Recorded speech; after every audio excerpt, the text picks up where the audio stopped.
Abapuru e Tarsila do Amaral. Por que o Abapuru é tão representativo da nossa identidade brasileira?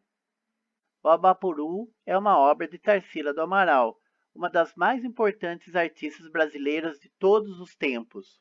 O Abapuru é um presente de aniversário da Tarsila para o Oswald de Andrade. Abapuru quer dizer homem que come carne humana, em tupi.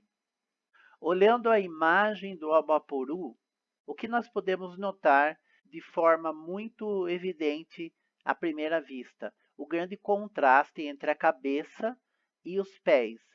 Será que nós temos aqui uma questão de perspectiva, de estarmos olhando de baixo para cima, ou esse ser tem mesmo a cabeça pequena e os pés grandes?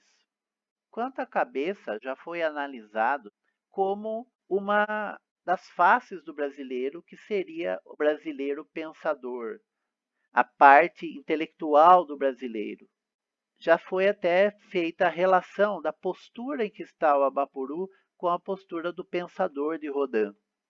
Por outro lado, a mão e os pés grandes seriam uma forma de enfatizar o trabalho braçal do brasileiro, o trabalho pesado, dentro da linguagem bastante sintética do quadro, além da personagem principal, a paisagem brasileira, do sol bastante forte e do cacto, que remetem para a questão do árido. Tarsila mostra um céu de um clima seco, de um clima árido, que remeteria mais a um ambiente brasileiro do que os quadros acadêmicos. O Abapuru junta a questão moderna com a questão da tradição.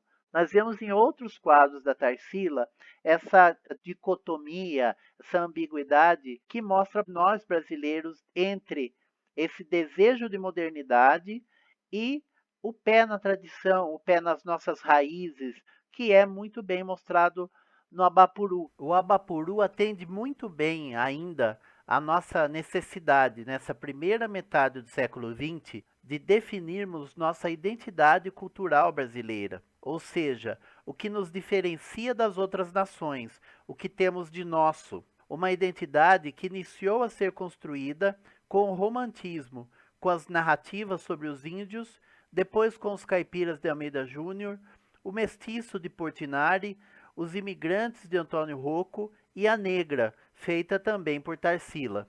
Enfim, o Abapuru traduz em uma imagem o arquétipo do brasileiro, um ícone da nossa identidade. Um nativo brasileiro, um antropófago, que ao mesmo tempo é um intelectual, numa postura pensativa, mas também tem os membros enormes, enfatizando o trabalho com as mãos, o trabalho pesado que executa, tendo ao fundo uma paisagem do semiárido, que caracteriza uma boa parte do nosso território, com um sol forte, um céu azul de clima quente, sem nuvens. Um cacto que é um companheiro do nativo, similar a ele nas estruturas tubulares dos seus membros. A modernidade das formas, das cores, da anatomia, em tudo diferente da arte acadêmica até então preferida no país, e atendendo às novas exigências das vanguardas europeias, junta-se ao desejo de utilizar a cultura popular com suas cores vibrantes e a desobediência à arte erudita, com formas distorcidas. E, principalmente, inaugura um forte estereótipo do brasileiro como o ser que se alimenta da cultura estrangeira e devolve-a ao mundo como cultura brasileira.